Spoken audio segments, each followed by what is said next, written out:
Hello दोस्तों, PS class में आपका स्वागत है। आज अपन राजस्थान जीके और विज्ञान के क्वेश्चन लेके फिर से हाजिर हो गए हैं। अगर आपने पहले वाले वीडियोस नहीं देखे हैं तो वो भी जाके जरूर देखना। सारे के सारे इंपॉर्टेंट क्वेश्चन हैं और बार बार एग्जाम्स में जैसे क्वेश्चन पूछे जा रहे हैं वही क्वेश्चन अपन करने का प्रयास कर रहे हैं। तो आज की क्लास शुरू करते हैं। और राजस्थान में होने वाली सभी प्रतियोगी परीक्षाओं के लिए ये क्लास बहुत ज़्यादा इंपॉर्टेंट है, तो आज की क्लास शुरू कीजिएगा। राजस्थान की प्रथम विधानसभा के अध्यक्ष थे शांतिलाल, सुमित्रा सिंह, श्रीमती सुमित्रा सिंह, नरोत्तम लाल जोशी या रामनिवास मिर्धा। तो इसका सही आंसर क्या होगा? नरोत्तम लाल जोशी राजस्थान की प्रथम विधानसभा के अध्यक्ष थे, स्पीकर के रूप में कार्य करते थे। और वर्तमान में कौन है तो आपको ध्यान में होना चाहिए सीपी जोशी। सीपी जोशी है जो वर्तमान में स्पीकर हैं। उसके अलावा नरोत्तम लाल जोशी जो हैं वो 1952 से लेकर के 1957 जो प्रथम विधानसभा का कार्यकाल था उसके इस अध्यक्ष के रूप में कार्य कर रहे थे। तो आपको ध्यान चाहिए नरोत्तम लाल जोशी। नेक्स्ट क्वेश्चन अपन देखते हैं। मांड प्राचीन नाम है जैसलमेर का, करौली का, प्रतापगढ़ का या उदयपुर का। तो इसका सही होगा जैसलमेर का प्राचीन नाम मांड है। उसके अलावा एक्स्ट्रा फैक्ट देखते हैं।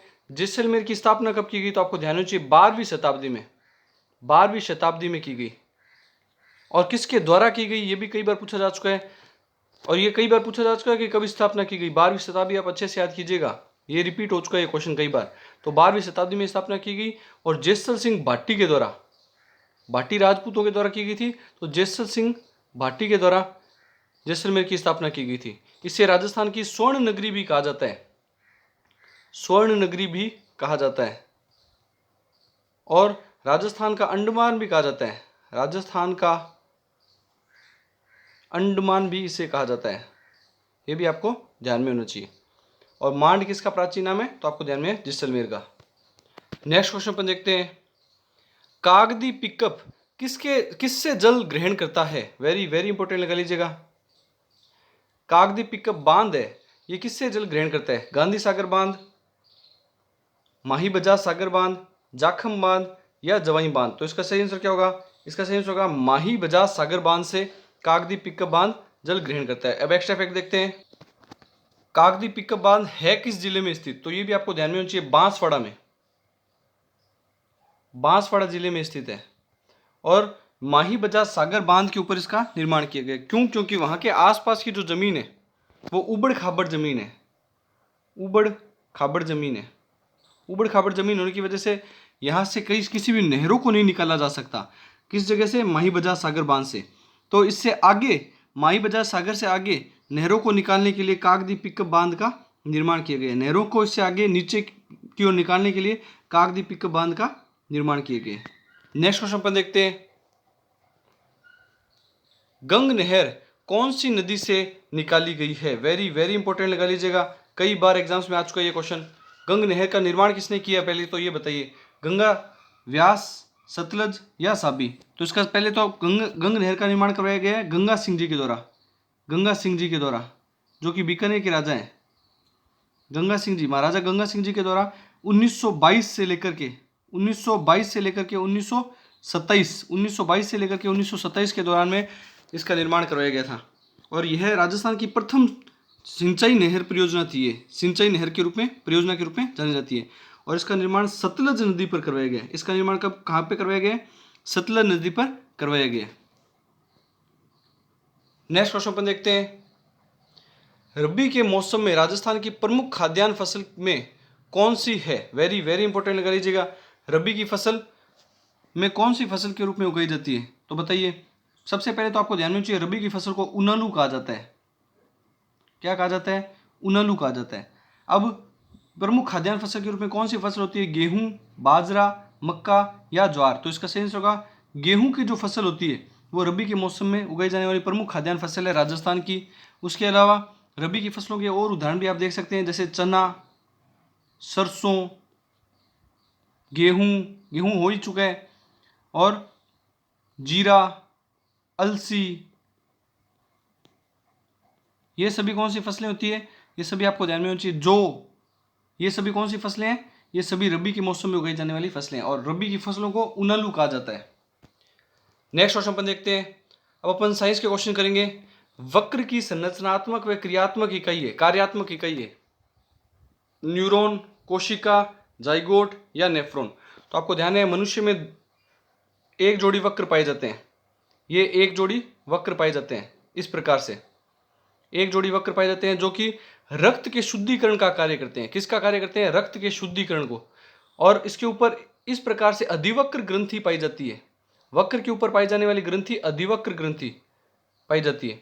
और वक्र की संरचनात्मक व क्रियात्मक इकाई क्या होती है? आपको ध्यान होना चाहिए नेफ्रॉन, मतलब सबसे छोटी इकाई। वक्र की अंदर कोशिका के गुच्छ पाए जाते हैं, कोशिका के गुच्छ पाए जाते हैं। इस प्रकार से कोशिकाओं का गुच्छ पाया जाता है जिन्हें बोमन संपुट कहा जाता है। प्यालेनुमा संरचना होती है, बोमन संपुट कहा जाता है। उनमें संरचनात्मक व क्रियात्मक इकाई क्या कहलाती है? नेफ्रॉन कहलाती है। और ये अधिवक्र ग्रंथि होती है। ये 3F हार्मोन, जिसको एड्रेनलिन हार्मोन कहा जाता है, 3F हार्मोन का स्त्रवण करती है अधिवक्र ग्रंथि। 3F का मतलब क्या हो गया? मतलब 3 बार F, F F और F। इस F का मतलब फियर, इसका मतलब फाइट और इसका मतलब फ्लाइट। 3F का कार्य करवाती है अपने से। 3F मतलब फियर, फाइट और फ्लाइट। नेक्स्ट क्वेश्चन अपन देखते हैं। भोजन को ऊर्जा में बदलने का कार्य किया जाता है लवक द्वारा, केंद्रक द्वारा, माइटोकॉन्ड्रिया द्वारा या लाइसोसोम द्वारा। तो इसका सही आंसर क्या होगा? माइटोकॉन्ड्रिया के द्वारा ऊर्जा में बदलने का कार्य किया जाता है। तो ऊर्जा फैक्ट्री या पावर हाउस, कोशिका का पावर हाउस किसे कहा जाता है? तो आपको ध्यान में होना चाहिए माइटोकॉन्ड्रिया को ही कोशिका का पावर हाउस कहा जाता है। उसके अलावा माइटोकॉन्ड्रिया में जो ऊर्जा बनती है वो एटीपी के रूप में बनती है। एटीपी की फुल फॉर्म ध्यान रखिए, एडिनोसिन ट्राइफॉस्फेट। इसी वजह से माइटोकॉन्ड्रिया भोजन को ऊर्जा में बदलने का कार्य करता है। और माइटोकॉन्ड्रिया में खुद का आनुवंशिक पदार्थ भी पाया जाता है, ये भी आपको ध्यान होना चाहिए, खुद का आनुवंशिक पदार्थ भी पाया जाता है। अर्ध स्वायत्त अंग की भांति कार्य करता है। नेक्स्ट क्वेश्चन अपन देखते हैं। स्तनधारियों में मूत्र में प्रमुख उत्सर्जी पदार्थ होता है।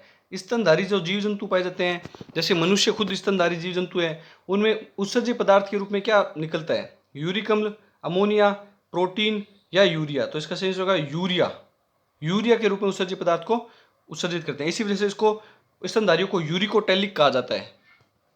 नेक्स्ट क्वेश्चन पर देखते हैं। मानव शरीर की मास्टर ग्रंथि है थायराइड, अग्नाशय, लीवर या पिट्यूटरी। इसका सही होगा पिट्यूटरी ग्रंथि, जिसे पीयूष ग्रंथि भी कहा जाता है, पीयूष ग्रंथि भी कहा जाता है। इसे मास्टर ग्रंथि कहा जाता है क्योंकि ये कई हार्मोन का नियंत्रण करती है और कई अंतःस्रावी ग्रंथियों के ऊपर नियंत्रण करती है, इसी वजह से इसको मास्टर ग्रंथि कहा जाता है। और ये मस्तिष्क में मौजूद होती है। कहाँ पे मौजूद होती है? मस्तिष्क में मौजूद होती है। नेक्स्ट क्वेश्चन, आज का लास्ट क्वेश्चन देखते हैं। उत्तर लेंस की शक्ति होती है ऋणात्मक, धनात्मक, शून्य या काल्पनिक। तो इस प्रकार से उत्तर लेंस होता है। और जो अपन चश्मे वगैरह में यूज करते हैं तो दो ही प्रकार के लेंस, उत्तर लेंस और अवतल लेंस होते हैं। तो जिसके पॉजिटिव चश्मा होता है, प्लस का चश्मा होता है, उसका होता है धनात्मक चश्मा, वो तो होता है उत्तर लेंस। और ऋणात्मक चश्मे जिसके लगते हैं, जिसका मान पावर माइनस की पावर होती है, उनके लगते हैं अवतल लेंस, उनके लगते हैं अवतल लेंस। और जिनके पावर प्लस की होती है उनके लगते हैं उत्तर लेंस, धनात्मक। तो इसका सेंस होगा उत्तर लेंस की शक्ति होती है धनात्मक। आई होप जो भी मैंने आपको एक्स्ट्रा फैक्ट बताए हैं आपको अच्छे लगे होंगे। वीडियो को ज़्यादा से ज़्यादा लाइक कीजिए, शेयर कीजिए, सब्सक्राइब कीजिए, स्टडी ग्रुप में दोस्तों में शेयर कीजिए, चैनल को सब्सक्राइब कीजिए। Thank you.